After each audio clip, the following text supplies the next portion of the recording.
नमस्कार दोस्तों, हम बात करेंगे UP TGT PGT exam date के बारे में। जब से नोटिस आया है कि एग्ज़ाम 14 और 15 मई को आपका टीजीटी का होगा और पीजीटी का एग्ज़ाम जो है वो 20 और 21 जून 2025 को होगा। उसके बाद से लगातार न्यूज़पेपर वगैरह में सूचना आ रही हैं कि भाई परीक्षा केंद्रों का निर्धारण नहीं हो पाया है, बहुत बड़ी चुनौती है। तो अभ्यर्थी भी खासा परेशान है और मन में एक बहसा है कि क्या एग्ज़ाम सच में नहीं हो पाएगा मई जून में, या एग्ज़ाम डेट आगे को बढ़ रही है। तो दोस्तों, ऐसा नहीं है, ये अफवाहें वगैरह चलती रहती हैं। लेकिन ये हो सकता है कि आपका एग्ज़ाम जो है, जैसे टीजीटी का एग्ज़ाम मई में है, मई में 14 और 15 मई को है। लेकिन आयोग की साफ साफ गाइडलाइन जारी हैं कि भर्ती जो है पारदर्शी हो। इसके लिए आयोग कर सकता है, जैसे हिंदी, संस्कृत, मैथ, साइंस, आपके जितने भी सब्जेक्ट हैं, ये जो परीक्षा हो रही थी 2 दिन में, टीजीटी की 2 दिन में, तो इसको वो 4 या 5 दिन में करा सकता है। ये आप समझ रहे होंगे। और पीजीटी की जो परीक्षा है वो 20 और 21 जून को जो हो रही थी, ये भी जो है सब्जेक्ट वाइज अलग अलग करा जा सकती है। तो इससे कोई प्रॉब्लम नहीं है। 1-2 दिन आगे पीछे आपका एग्ज़ाम हो सकता है, तो परेशान होने की आवश्यकता नहीं है। आप पढ़िएगा, पढ़ा हुआ कभी बेकार नहीं जाता है। आप पढ़ रहे हैं तो इसमें 1% भी कोई भी बुरी बात नहीं है। ये आपके लिए हमेशा प्लस पॉइंट है। जितना आप पढ़ रहे हैं उतना आपके अंदर निखार आ रहा है, उतना कॉन्फिडेंस आ रहा है, उतना आप सफलता की ओर बढ़ रहे हैं, ये मानकर चलिएगा। और आज से देखा जाए तो 80 दिन बचे हैं, केवल 80 दिन। 80 दिन हैं आपको अपने आप को परफेक्ट बनाने के लिए। एक बार एग्ज़ाम हो गया, उसके बाद आप कितने ही पढ़ते रहिएगा, ये अवसर तो खो देंगे ना आप। तो इस अवसर को नहीं खोना है और लगातार प्रिपरेशन करनी है। अपने सपनों के लिए कार्य करना है और अपने हालातों के लिए कार्य करना है। तो दोस्तों, एग्ज़ाम में कैसे आप बेहतरीन स्कोर खड़ा करें, सिलेक्शन के क्या टिप्स हैं, इस पर हम चर्चा करेंगे। और दोस्तों, धीरे धीरे एग्ज़ाम पास आ रहा है, धीरे धीरे एग्ज़ाम पास आ रहा है दोस्तों। समय कब बीत जाता है पता ही नहीं चलता। और दोस्तों, ये फरवरी जो है ना, फरवरी का मंथ भी फरार हो चुका है लगभग। मार्च आने को ही है, मार्च और अप्रैल बीच में है। मई में आपका एग्ज़ाम हो जाएगा टीजीटी वालों के लिए, कह रहे हैं हम। और पीजीटी का जून में होना ही है। ओनली 125 क्वेश्चनों का खेल है दोस्तों। मैं फिर बता रहा हूँ, मैं बार बार यही बात रिपीट करता हूँ। कोई भी एग्ज़ाम उठाकर देख लीजिएगा, वहाँ पर एक एग्ज़ाम से सिलेक्शन नहीं हो पा रहा है, वनडे एग्ज़ाम से। हर एक एग्ज़ाम में कहीं मेंस एग्ज़ाम दो, कहीं इंटरव्यू दो, कभी कुछ है। यहाँ टीजीटी में ना इंटरव्यू है, ना नेगेटिव मार्किंग है, ना कुछ है, ना मेंस एग्ज़ाम है। बस 125 क्वेश्चन आने हैं 2 घंटे में। सिलेबस के अनुसार आना है। देखिएगा, मज़े की बात क्या है, सिलेबस से ही आना है। अब आप इसमें ही रोते रहिएगा कि हाँ, इतना सारा आ रहा है, हमारा इतना बड़ा सिलेबस है, ये है वो है। तो आपको सैलरी भी तो बड़ी चाहिए ना।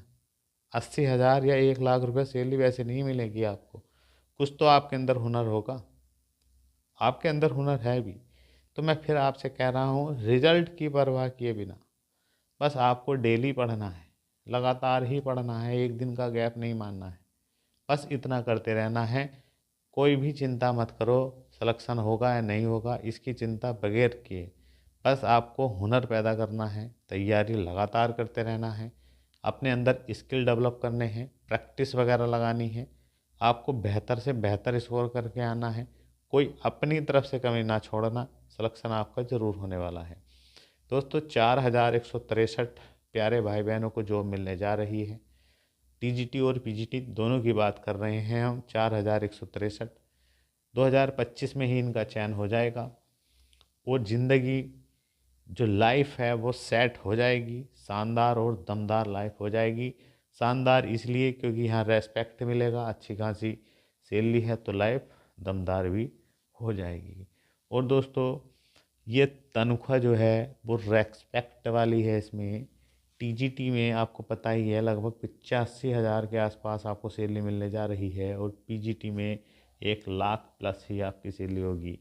तो दोस्तों बहुत ही बढ़िया मौका है, ये पर मंथ सैलरी है दोस्तों, वरना आपने देखा होगा प्राइवेट में 10, 12, 15 हज़ार पर ही आप, बहुत बुरी स्थितियां हैं, तो बड़ी समस्याएं हैं। तो इन समस्याओं से देखिएगा, या उन समस्याओं से स्कूल वाली प्राइवेट जॉब वगैरह इनसे, या घर परिवार इन समस्याओं से उलझे रहो, या भैया ये 2 ढाई महीने हैं आपके पास, इनमें भैया दिन रात मेहनत कर दो तो सिलेक्शन आपका हो जाएगा, और सारी ये जो फालतू की समस्याएं हैं तो ये दूर हो जाएंगी। तो दोस्तों हम बात कर लेते हैं उन सिलेक्शन टिप्स के बारे में जो आपको अभी से ही फॉलो करके चलना है, और अपने आप पर विश्वास रखना है, निश्चित ही आपका सिलेक्शन होगा। सबसे पहले मैं बता देता हूँ आपको, सबसे ज़रूरी होता है अपना आप पर विश्वास करना। जब आपको अपने पर ही विश्वास नहीं है तो दुनिया को कैसे होगा। अब दुनिया को हो या ना हो, आपको होना चाहिए अपने ऊपर विश्वास कि हाँ आप कर सकते हैं, तो आप बड़ा रिस्क ले सकते हैं जीवन में। ये रिस्क नहीं, ये हमेशा मैं कह रहा हूँ, ये नॉलेज का भंडार है। आप पढ़िए तो टीजीटी पीजीटी के लिए मज़ा आ जाएगा, पूरे सिलेबस को इंटरेस्ट के साथ पढ़िए अपने। और दोस्तों रोज़ ही पढ़ना है, और रोज़ का ही टॉपिक उठाना है, अपना ही प्लान बनाना है कि आज हमें कम से कम 4-5 घंटे पढ़ना है, ये टॉपिक पढ़ना है, इसका इस टाइम 1 घंटा में रिवीजन करना है, कब क्या पढ़ना है, रोज़ का ही प्लान बनना चाहिए, रोज़ ही उसको पूरा करना है समय के अंदर।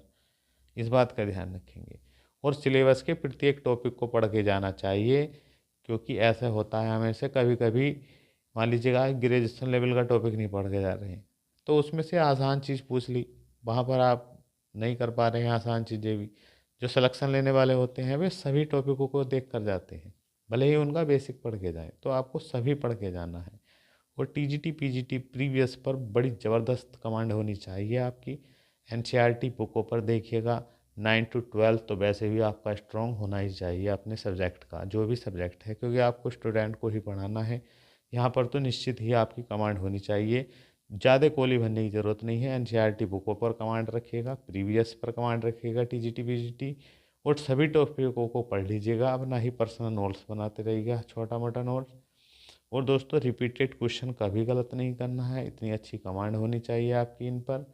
और बेसिक क्वेश्चन कभी गलत ना करें, यहाँ जो बेसिक क्वेश्चन पूछे जाते हैं जो उसको भी मिस्टेक करे आए, तो दोस्तों ये नहीं करना है। इसी के लिए आपको पढ़ना है, इसी चीज़ के लिए आपको पढ़ना है कि गलतियाँ ना हो।